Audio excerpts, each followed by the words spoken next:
Hello everyone.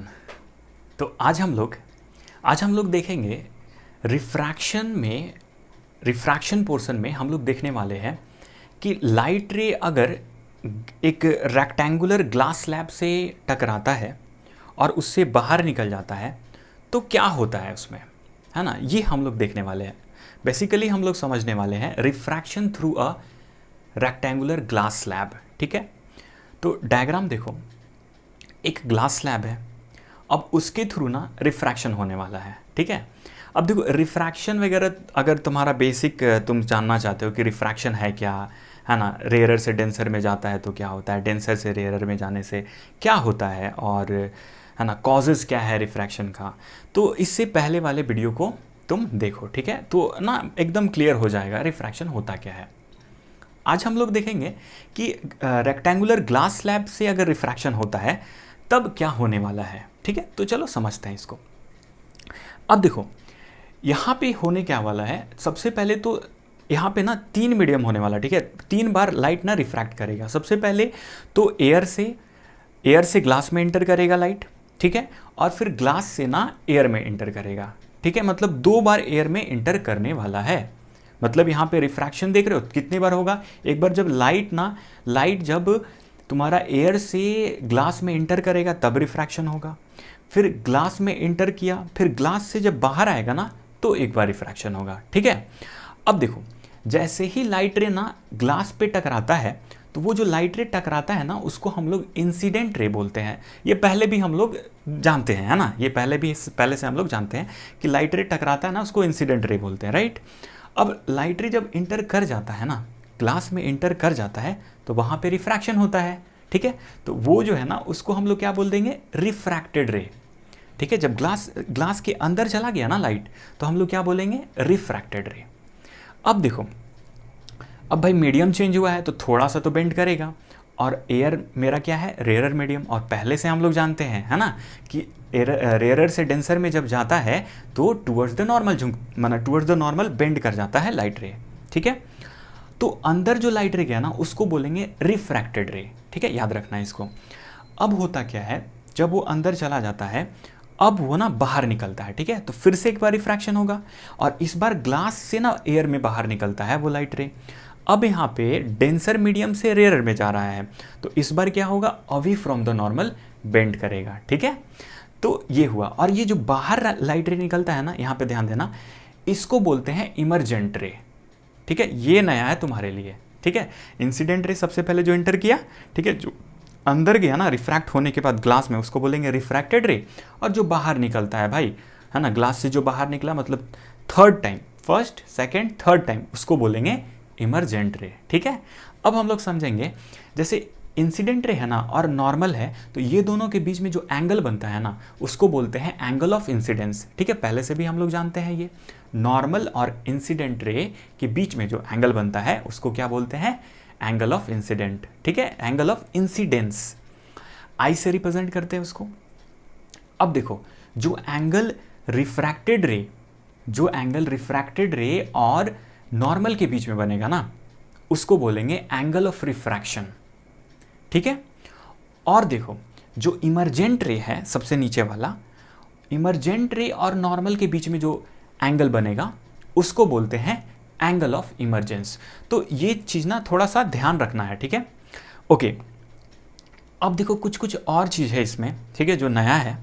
जैसे कि अगर हम इंसिडेंट रे को थोड़ा सा आगे बढ़ा दें ना, इंसिडेंट रे को थोड़ा सा आगे बढ़ा दे तो होता क्या है ना कि एक लाइन जो है इमरजेंट रे की वो पैरेलल लाइट रे, वो जो रे है ना वो क्या हो जाता है, पैरेलल दिखेगा। ठीक है, वो पैरेलल दिख भी रहा है। देखो इंसिडेंट रे को थोड़ा सा आगे बढ़ाया गया है तो, और ये इमरजेंट रे देखो दोनों ना क्या है, पैरेलल है।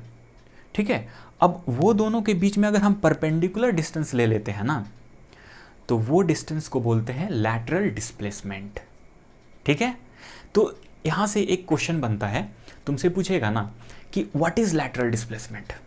ठीक है, what is lateral displacement, simple है ना, perpendicular distance between incident ray जो कि आगे बढ़ाया गया है, ठीक है, जो प्रोड्यूस करके आगे बढ़ाया गया है, और तुम्हारा इमरजेंट रे, दोनों के बीच में जो परपेंडिकुलर डिस्टेंस होगा उसी को तो बोलेंगे हम लोग, है ना, क्या बोलेंगे, लैटरल डिस्प्लेसमेंट। ठीक है, ध्यान रखना है इसको। इसके बाद एक चीज़ और जान लो, ठीक है, एक चीज़ और जान लो, जैसे कि अगर हम जैसे टिल्टेड अगर हम इंसिडेंट रे लाते थे, टिल्टेड, ठीक है ना, थोड़ा सा टेढ़ा लाते थे उसको, तो टिल्टेड जब रहता था ना तो रिफ्रैक्शन होता था, ठीक है, और वो बेंड करता था। व्हाट अबाउट अगर हम लाइट रे को परपेंडिकुलरली नीचे लाएं, ठीक है, डायग्राम को थोड़ा देखो, लाइट रे ना परपेंडिकुलरली आ रहा है ग्लास स्लैब पे, जब 90 डिग्री पे ग्लास स्लैब पे आएगा ना तो यहाँ पे जो है लाइट रे ना बेंड नहीं करेगा, वो सीधे सीधे बाहर निकल जाएगा। ये पॉइंट ध्यान रखना है, ठीक है, कि जब भी है ना, जब भी इंसिडेंट करता है कोई लाइट, है ना, तो वहाँ पे रिफ्रैक्शन जो है ना, वहाँ पे रिफ्रैक्शन नहीं होता, बेंड नहीं करता, लाइट रे बेंड नहीं करता है, वो लाइट ना सीधे निकल जाएगा, ठीक है, सीधे निकल जाएगा, मतलब विदाउट बेंडिंग, ठीक है। तो इसको थोड़ा सा ध्यान देना है, यहाँ से बहुत सारे क्वेश्चंस बन सकते हैं, ठीक है, तो थोड़ा सा ध्यान देना।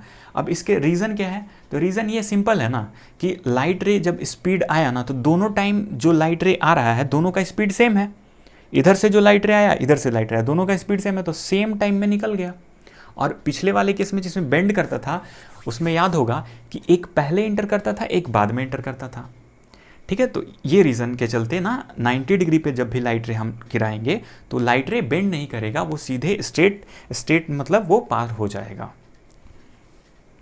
अब हम लोग देखेंगे effect of refraction of light, ठीक है, मतलब रिफ्रैक्शन ना डे टू डे लाइफ में कहाँ दिखता है ये हम लोग समझेंगे, ठीक है। तो सबसे पहला जो रिफ्रैक्शन तुम देखे होगे, है ना, डे टू डे लाइफ में, वो है अगर तुम, है ना, पेंसिल देखे होगे, ठीक है, ग्लास में अगर तुम पेंसिल रखते हो और वो ग्लास ट्रांसपेरेंट होना चाहिए, ये नहीं कि स्टील का ग्लास ले लिए और उसमें देख रहे हो, उसमें तो दिखेगा ही नहीं, क्योंकि स्टील का ग्लास क्या होगा, ओपेक होगा ना, ठीक है। तो कैसा ग्लास लेना है, ट्रांसपेरेंट ग्लास लेना है, ठीक है।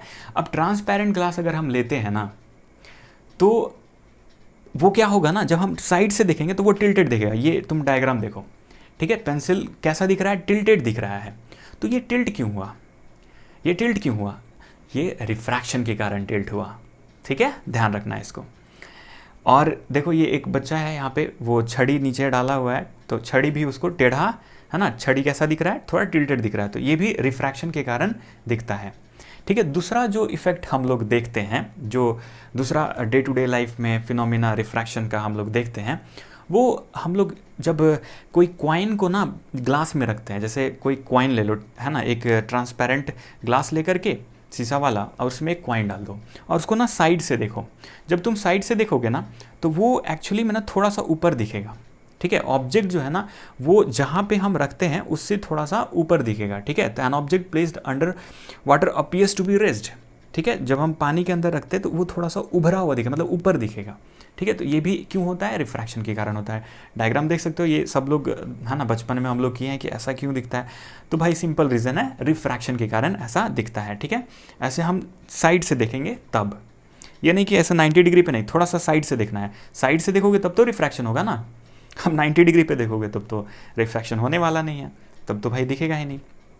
अब देखो एक बड़ा इंटरेस्टिंग है यहाँ पे एक और फिनोमिना जो हम लोग देखते हैं, है ना, डे टू डे लाइफ में, जैसे पुल, जैसे स्विमिंग पूल है, तो स्विमिंग पूल ना जितना हम लोग देखते हैं, मतलब जितना लगता है कि गहरा है, ठीक है, उससे कई ज़्यादा गहरा होता है वो, ठीक है।